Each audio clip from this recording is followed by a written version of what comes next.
recording is on.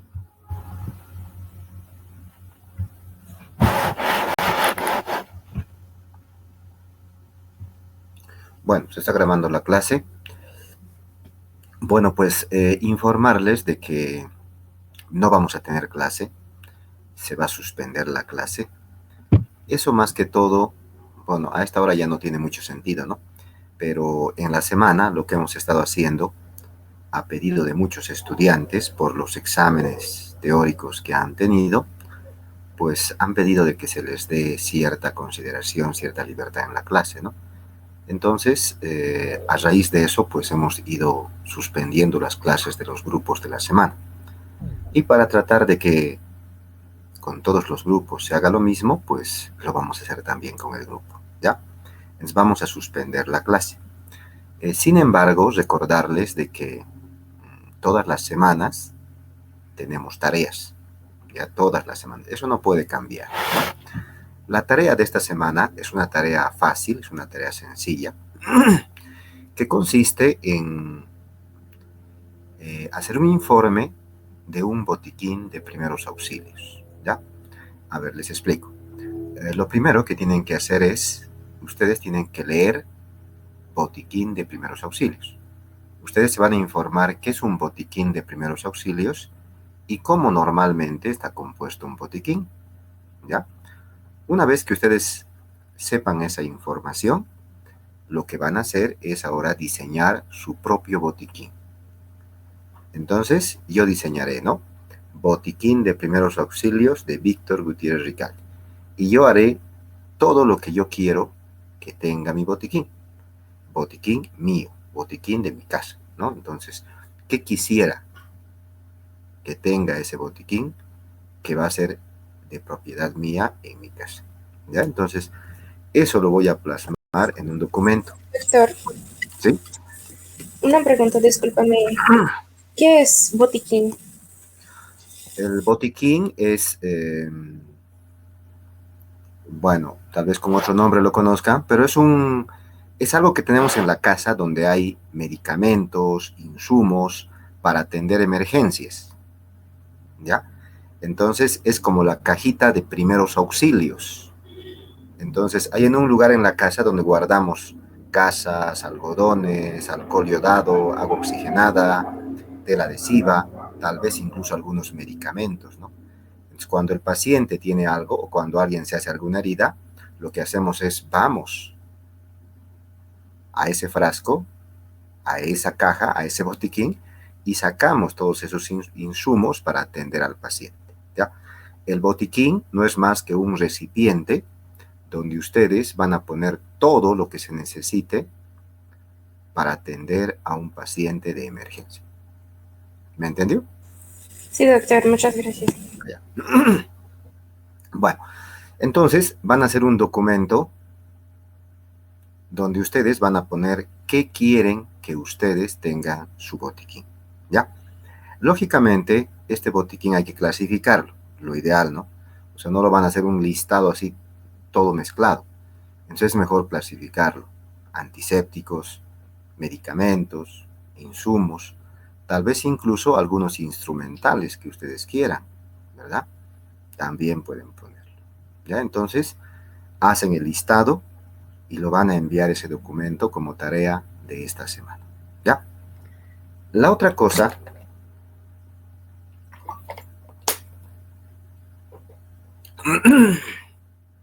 es recordarles de que, bueno, hoy terminan los exámenes teóricos y la próxima semana empiezan los exámenes prácticos, ¿ya? Es decir, la próxima semana vamos a tener nuestro examen práctico durante la hora de clase, ¿ya? Entonces, la próxima semana, en esta hora, en la hora que estamos ahora, vamos a tener nuestro examen práctico. El examen práctico es virtual, de la misma forma que hemos dado el primer parcial, ya que ya lo saben, ¿no? Entonces, igualito, ¿ya? Dos temas son los que se va a tratar: el tema de evaluación inicial y el tema de condiciones de alto riesgo. Son los dos temas que entran al examen práctico de la próxima semana, ¿ya? ¿Qué más? ¿Alguna pregunta, alguna duda que tengan?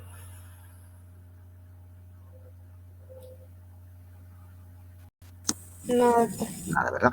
Bueno, para la parte de la asistencia, van a escribir sus nombres en el chat, aquí, en este chat, ¿ya? Cada uno solamente puede escribir su nombre, no pueden escribir dos nombres, ¿ya? Entonces, cada uno escribe su nombre para que yo posteriormente les ponga en la lista, ¿ya?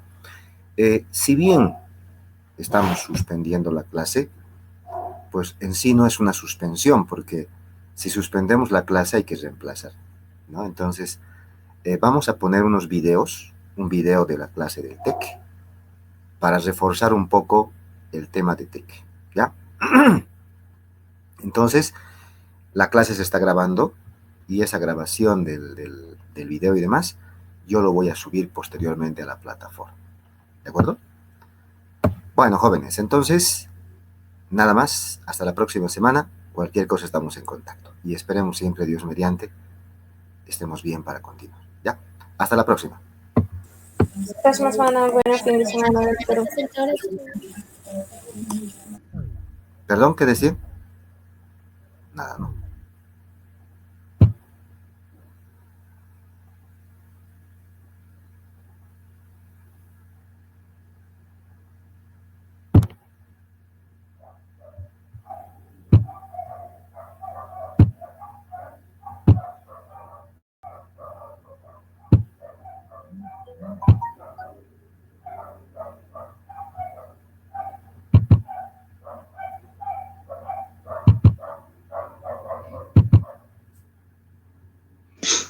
Bueno, 4 grados en lo que concierne a las hemorragias. Estos 4 grados los podemos determinar en la calle, puesto que los signos y los síntomas que nos van a permitir clasificarlos son cosas que fácilmente lo podemos determinar en la calle. ¿De qué nos sirve? Lógicamente, el 1er grado es un paciente que ha perdido poca sangre. El 4.º grado es un paciente que ha perdido demasiada sangre. Entonces, lógicamente, los síntomas y los signos van a ser más graves y la probabilidad de muerte es mayor. A mayor grado, mayor probabilidad de muerte, ¿no? Entonces, por ejemplo, vamos al grado 1.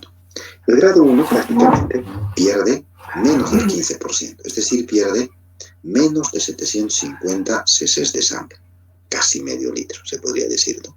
Entonces, el paciente, cuando pierde esta cantidad de sangre, pues si tomamos el pulso generalmente está máximo hasta 100, se podría decir, o menos. Está un poquito más alto, pero no se pasa de 100, ¿ya? La presión del pulso, que estamos hablando de la fuerza del pulso, la intensidad del pulso está normal. El llenado capilar, si le tomamos, también está normal. La frecuencia respiratoria está normal. El paciente sí se encuentra ligeramente ansioso. Y lógicamente se van a acompañar de otros signos y síntomas, que lo vimos a un inicio. Mareos, debilidad, visión borrosa y demás, ¿no? Y que podrían haber algunos más signos, algunos menos, ¿no? 1.er grado. En cambio, el 4.º grado implica más del 40%, implica más de 2.000 de hemorragia, 2.000 cc. En este caso, el pulso está aumentado, pero siempre está aumentado más de 140. El pulso es 150, por decir, ¿no? La presión, la fuerza del pulso está disminuida. El llenado capilar está prolongado, más de 2 segundos. La respiración está más de 35 por minuto. Y el paciente prácticamente ya está confuso, letárgico, ya a punto de perder la conciencia. Estos grados de la hemorragia son muy importantes para clasificarlos. ¿Y qué vamos a hacer en el tratamiento? Prácticamente estamos en la calle. Entonces, el tratamiento prácticamente casi es el mismo en todos los tipos de shock, siempre y cuando el paciente esté respirando y tenga pulso, lógicamente, ¿no? Entonces, hacemos una posición anti-shock. Así está descrito en el libro. Y hay muchas medidas, ¿no? Entonces, lo resumo. Hay que acostar al paciente rápidamente. Recuerden que el primer órgano en morirse es el cerebro. Entonces, hay que tratar de que el cerebro la cabeza esté lo más abajo posible, para que toda la sangre de las extremidades y demás puedan llegar al cerebro, y eso nos permita que el cerebro no muera, que aguante.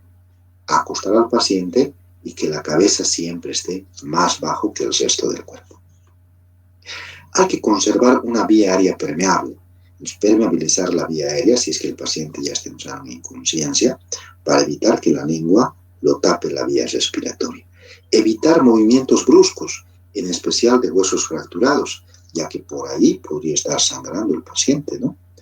Elevar los miembros, tanto superiores como inferiores, mejor si son los dos, para que por gravedad toda la sangre llegue al cerebro y el cerebro no muera.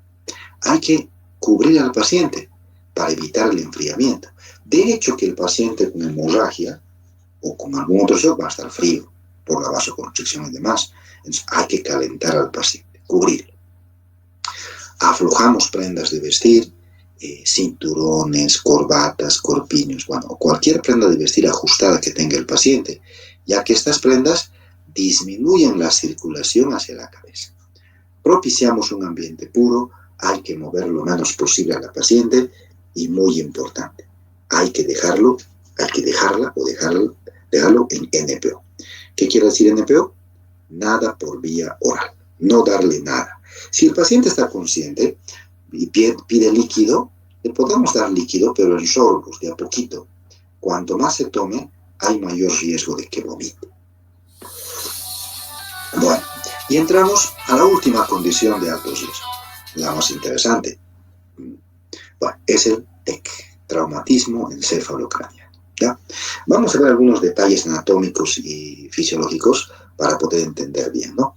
Uno, recordarles que la piel que cubre la cabeza, el cráneo, se lo ha llamado cuero cabelludo. Es el único lugar en el cuerpo que recibe el nombre de cuero cabelludo, ¿ya? Y eso radica en que si analizamos las estructuras, primero viene piel, luego viene el tejido subcutáneo, la grasa, luego viene la aponeurosis, que es la capa más dura, la galea aponeurótica, luego viene el tejido areolar, que es medio laxo, y luego viene el periósteo, ¿ya? ¿Qué es lo que no tiene? No tiene plano muscular. No hay músculo en todo lo que está cubriendo la calota o el cráneo. No hay músculo. Eso hace que todas las capas, que son delgadas y demás, aparenten unirse y parecería que es solamente una capa.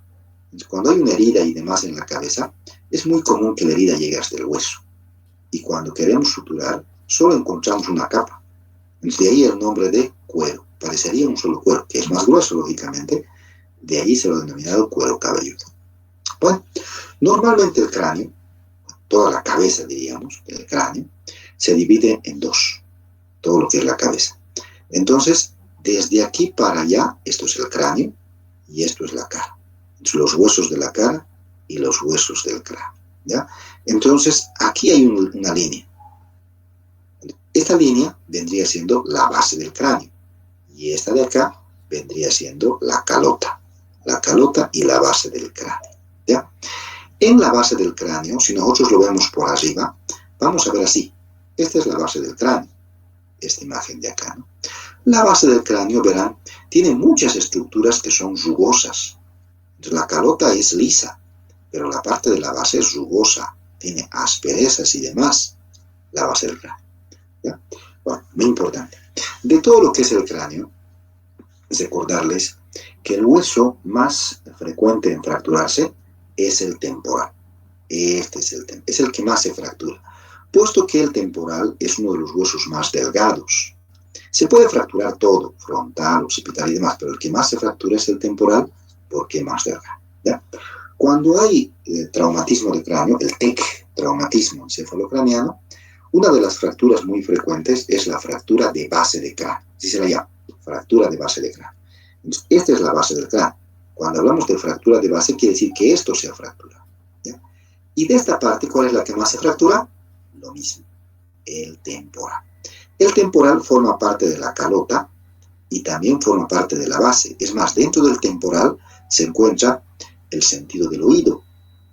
Y hay una relación muy estrecha del temporal con el nervio facial, en especial, que es un nervio netamente motor que prácticamente inerva todos los músculos de la cara.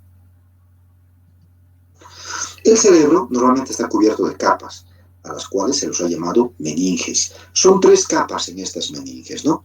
La capa que está pegada al cerebro se la llama vía madre. La capa que está en el medio se la llama aracnoides. Y la capa que está pegada al hueso se la llama dura madre. Importante. La dura madre es una capa que está pegada, unida al hueso, pero entre dura madre y hueso existen vasos, ¿no? O sea, hay un espacio para los vasos, pero normalmente la dura madre está adherida y pegada al hueso. Muy importante cuando analicemos los hematomas, ya no se olviden que la dura madre está pegada al hueso. La aracnoides está libre y la pía madre está pegada al cerebro. Normalmente existe líquido entre la aracnoides y la pía madre. Aquí existe líquido, en este espacio. En este otro espacio no hay líquido, solamente hay en el espacio subaracnoideo, entre aracnoides y pía madre. Normalmente el cerebro tiene varios lóbulos: lóbulo frontal, lóbulo occipital, parietal, temporal y demás. El lóbulo frontal se encarga de las emociones y la función motora, el lóbulo occipital de la visión, los parietales de la función sensorial y el temporal de la memoria, como grandes funciones. A su vez, cada lóbulo se va a dividir en áreas, muchísimas áreas que lo van a ir viendo en neuroanatomía y neurofisiología. Normalmente el cerebro está cubierto de líquido, está dentro del líquido. El líquido se lo llama céfalo-raquídeo, porque el líquido está en el cerebro y también está en la médula, en el raquis, ¿no? Este líquido solamente está en el espacio subaracnoideo, es decir, entre aracnoides y pía madre. Se forma en los plexos coroidales, en los ventrículos laterales. Aquí es donde se forma el líquido. Y el líquido está herméticamente cerrado. No hay ni un lugar por donde pueda salir líquido. Bueno, importante. Normalmente el cerebro tiene dos hemisferios, un hemisferio derecho y un hemisferio izquierdo, dos hemisferios. Se ha visto que estos hemisferios manejan y controlan la mitad del cuerpo, ¿ya? Entonces, la mitad de mi cuerpo es controlada por un hemisferio y la otra mitad por el otro hemisferio. Se han visto de que todas las fibras nerviosas que salen de ambos hemisferios, todas estas fibras nerviosas, hablando gruesamente, del cuello para abajo, todas estas fibras se entrecruzan, de tal forma que mi hemisferio izquierdo maneja la mitad derecha de mi cuerpo, y al revés, mi hemisferio derecho maneja la mitad izquierda de mi cuerpo. ¿De acuerdo? Bueno, ambos hemisferios están unidos en la parte central, pero en la parte superficial, se podría decir, en la parte externa, están parcialmente separados. Y lo que los separa es este tejido. Es un tejido medio fibroso, que está pegado al hueso. Este tejido va separando y pegando al hueso, y va separando desde la parte anterior hacia atrás, y va separando el cerebro parcialmente, ¿no? Y este tejido, al llegar a la parte posterior, se abre en dos, como están viendo en la imagen, formando una especie de tienda, como una tienda de campaña. Entonces, a esto se lo ha llamado el famoso tentorio. Este es el tentorio, ¿no? Entonces, el tentorio, si cortamos un cerebro en un corte sagital, como esta imagen, vemos esta imagen acá. Este vendría siendo el tentorio, que vendría siendo este mismo, ¿no? Como verán, el tentorio se abre y hay un espacio, este espacio como tienda. A este espacio se lo ha llamado incisura, ¿ya? Entonces, este vendría siendo el tentorio y este espacio de acá vendría siendo la incisura. Esto ya es hueso, ¿no? Entonces, el tentorio divide al cerebro en dos. Una que está arriba, supra, y otra que está abajo, infra, ¿ya? Y a nivel de esta incisura, en esta incisura, hay varias estructuras. Sin embargo, las más importantes son, existen fibras corticales del cerebro medio, y acá también se encuentra el tercer par craneal. Fibras del cerebro medio y tercer par craneal. Recuerden que hay dos hemisferios. Siempre que hablemos de nervios y demás a este nivel, siempre hay dos. Si hablamos fibras corticales del cerebro medio, siempre hay dos. Fibras corticales del cerebro medio izquierdo y derecho. Si hablamos de tercer par craneal, también son dos. Izquierdo y derecho. Ya, por si acaso. ¿Qué es lo importante del tentorio? Cuando existe algún accidente y demás y existe una hemorragia, entonces esta hemorragia, la sangre, va a empujar prácticamente el cerebro hacia abajo, ¿verdad? Independientemente de dónde sea la sangre, empuja. Pero va a depender de qué hemisferio es, ¿ya? Pues que la sangre puede estar en el hemisferio izquierdo o en el hemisferio derecho. Esa cantidad de sangre empuja el cerebro hacia abajo. Al empujarse el cerebro hacia abajo, entonces parte de la presión del cerebro va a hacer que el cerebro se vaya hacia atrás. Y aquí se encuentra el tentorio, que es resistente y no puede pasar más allá del cerebro. Adelante está la parte de los huesos, temporal, etmoides, esfenoides. Tampoco puede pasar. Entonces, la presión de un sangrado, todo repercute sobre esta incisura. Y al apretar y al comprimir la incisura, se van a comprimir estas dos estructuras, ¿no? Al comprimirse el tercer par craneal, el paciente va a presentar una midriasis del ojo que le corresponde. Y al comprimirse la vía cortical, el paciente va a presentar una debilidad espástica del lado contralateral. ¿Ya? Me explico. Si el paciente recibe un golpe en este lado, bueno, que vendría siendo el hemisferio izquierdo, ¿no? La hemorragia es acá. Entonces, esta sangre que se va a acumular en este hemisferio va a comprimir el tercer par craneal de este lado. Por consiguiente, este ojo, mi ojo izquierdo, se va a dilatar la pupila. Va a tener una midriasis. ¿Ya? Lo que estamos hablando acá, midriasis. También se va, pero este otro ojo está normal, solamente el ojo del lado afectado. Producto de la compresión de la vía cortical de este lado, del hemisferio izquierdo, la mitad contralateral de mi cuerpo, es decir, la mitad derecha, va a presentar una parálisis flácida, una debilidad espástica. Entonces, cuando yo le diga levante la mano, no va a poder levantar la mano de esta mitad por la compresión que existe de estas fibras, ¿ya? Bueno, el paciente podría perder la conciencia. Y la principal causa de pérdida de la conciencia son estos dos: aumento de la presión intracraneana y disminución del flujo sanguíneo.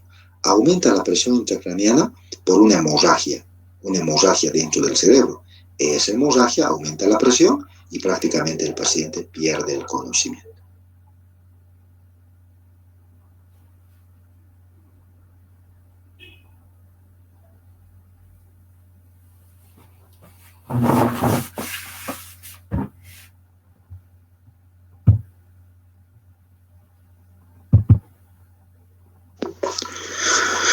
Bueno, cuando existe una hemorragia, aumenta la presión dentro del cráneo y eso produce que el paciente pierda el conocimiento, ¿ya? ¿Cómo nos podemos dar cuenta que el paciente tiene aumento de la presión? Mire, hay una hemorragia y lógicamente va a aumentar la presión acá adentro porque todo es cerrado, los huesos son cerrados totalmente. Al aumentar la presión de acá adentro, va a haber el cuadro que se llama aumento de la presión intracraneal y nos va a dar tres datos: hipertensión, bradicardia, disminución de la frecuencia respiratoria. ¿Ya? Aumento de la presión arterial, bradicardia, el pulso va a estar menos de 60 y bradipnea, la respiración va a estar menos de 12. Recuerden que a este nivel se encuentra el centro cardiorrespiratorio. Cuando esto baje prácticamente, descienda al cerebro hacia abajo, este centro se va a ver comprimido por los huesos. De ahí esta clínica. ¿Ya? El aumento de la presión intracraneana es sinónimo a cirugía. Se tiene que operar para descomprimir el cerebro, ya que si no se opera, el paciente se muere. Hay que evaluar al paciente y uno de los problemas serios es el consumo de bebidas alcohólicas, porque muchas veces el paciente consume bebidas alcohólicas y prácticamente está mal, desorientado por esta causa, ¿no? Y lo que vamos a hacer con el paciente es el mini examen neurológico. El mini examen neurológico consiste en el estudio de estas tres funciones: el nivel de conciencia, a través de la escala de Glasgow, la función de las pupilas y los signos de focalización. Son tres datos que ocupan el mini examen neurológico. Nos vamos a dedicar al nivel de conciencia. El nivel de conciencia se evalúa a través de la escala de Glasgow. Muy importante la escala de Glasgow, la cual evalúa estas tres funciones: respuesta a la apertura ocular, si los ojos se abren o no se abren, los párpados; respuesta motora, si el paciente se mueve o no se mueve; y la respuesta verbal, si el paciente habla o no habla. Las tres. Estas tres están prácticamente agrupadas por puntaje. La apertura ocular vale 4 puntos, la verbal 5 y la motora 6. ¿Ya? Les explico, a ver, para que más o menos entiendan. El paciente ha sufrido un golpe en la cabeza y el paciente está en el suelo. Entonces lo que nosotros vamos a hacer es acercarnos y vamos a ver si el paciente abre sus ojos. Si el paciente abre los ojos, abre los párpados en forma espontánea, sin que nosotros le digamos nada, eso vale 4 puntos. ¿Ya? Si el paciente no abre los ojos, lo que vamos a hacer es hablarle. Señor, está bien y demás. Si cuando le hablemos el paciente abre sus ojos, eso vale 3 puntos. ¿Ya?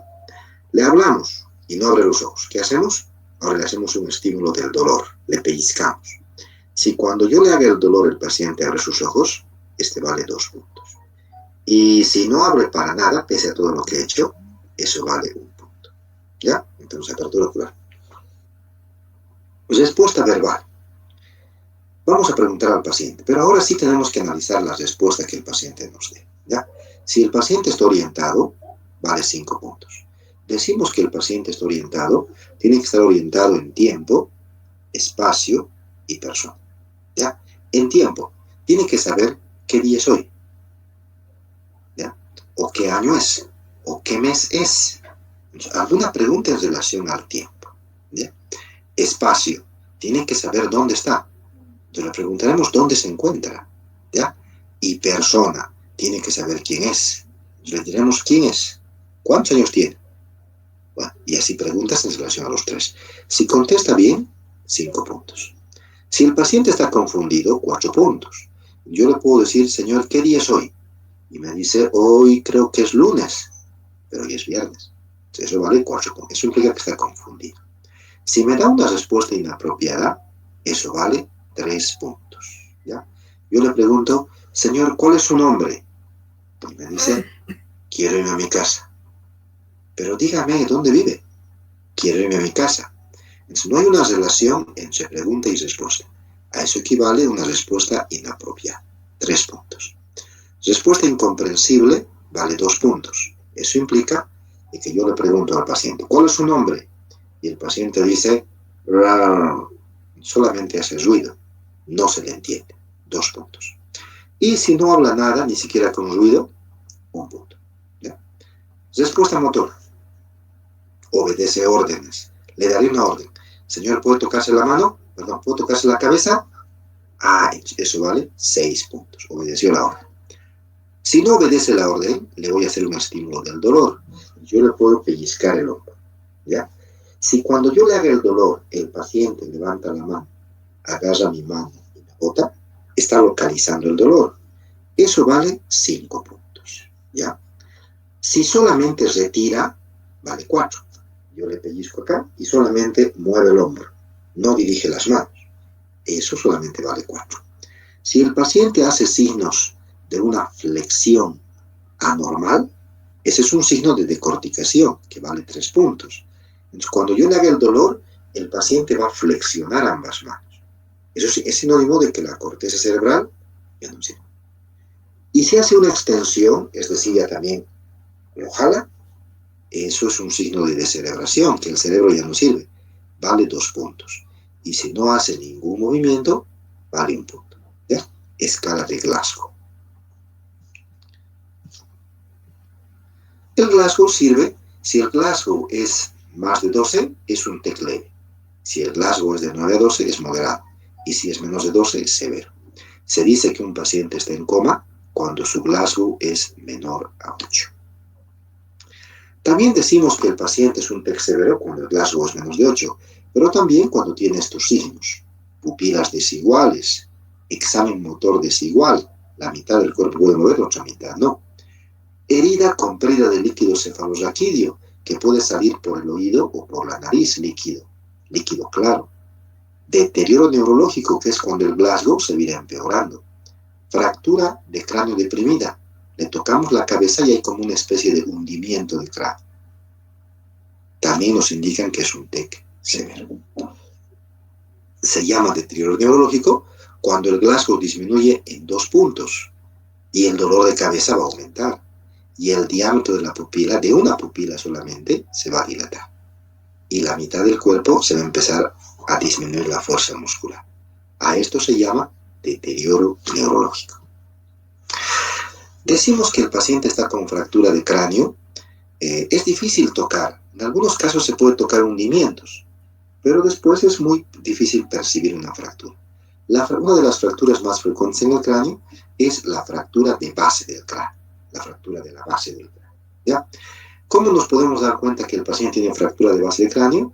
Recuerden que hemos indicado que de la base, el hueso que más se fractura es el temporal.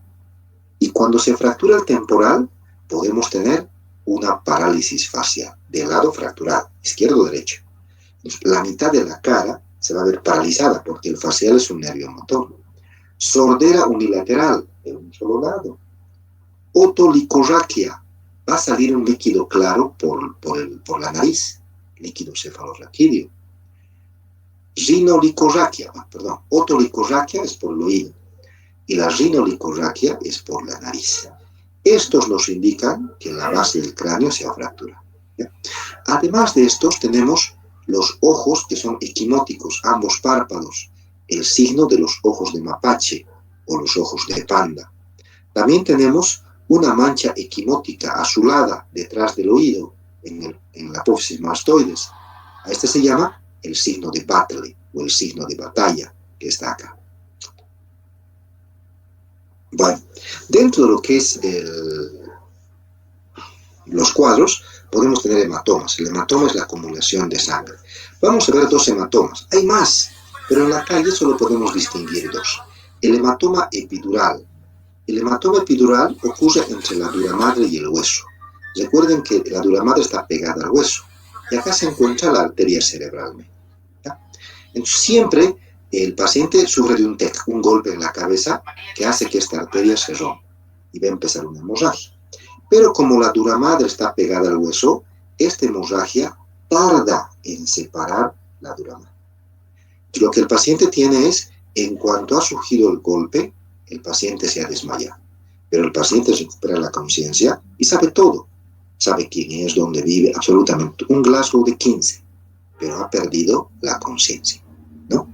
Entonces, a momentos el paciente se va a su casa y horas después el paciente empieza a tener confusión, somnolencia, vómitos, midriasis de un lado, y hemiparesia, que es una disminución de la fuerza muscular de la mitad contraria del cuerpo.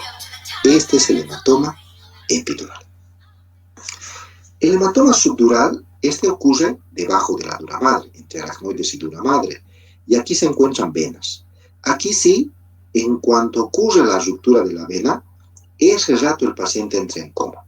Generalmente se podría dar más en desaceleraciones, es decir, en cambios de posición, fuertes, bruscos, ¿no?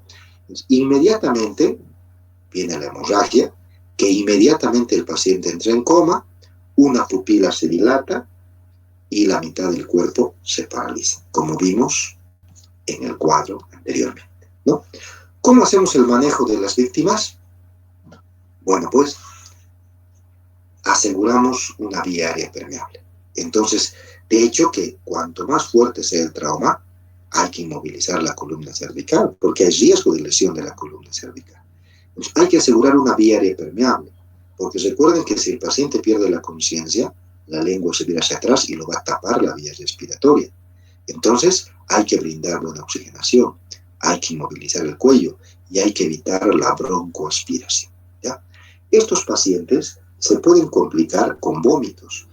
Cuando aumenta la presión dentro del cráneo, vienen unos vómitos característicos que se los llama vómitos explosivos, ya que son pacientes que están hablando y de repente el vómito se viene explosivamente, de golpe prácticamente, ¿no? Entonces, el vómito es un signo de aumento de la presión dentro del cráneo. Es un signo de mal pronóstico prácticamente, ¿no? Entonces, hay que cuidar al paciente y vigilar si vomita. Si el paciente vomita, hay que cuidarlo, porque si vomita en esta posición, el vómito sale hacia afuera, pero parte del vómito podría entrarse al pulmón y se podría producir una broncoaspiración. De ahí la importancia de cuidar al paciente que tiene estos cuadros, ¿no? Hay que registrar los signos vitales. Entonces vamos a registrar todos los signos vitales, como también la escala de Glasgow.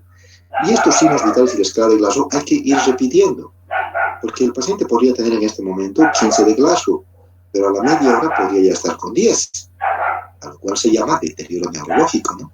Y tenemos que ir viendo, porque la mayor parte de las lesiones del cerebro avanzan. Las hemorragias son poquitas y van creciendo, y lógicamente el paciente se va a ir deteriorando, ¿no? Perdón. Hay que transportar rápidamente al paciente y hay que tratar las complicaciones. ¿Con qué se podría complicar estos dos cuadros, no? Convulsiones, el paciente podría tener convulsiones, la hemorragia en el cerebro es una sustancia irritable que podría irritar segmentos del cerebro que va a hacer que el paciente tenga ataques tipo una epilepsia, convulsiones tónico-clónicas, ¿no? Y los vómitos que decíamos que también podrían llevarnos a estos cuadros, ¿no? Entonces,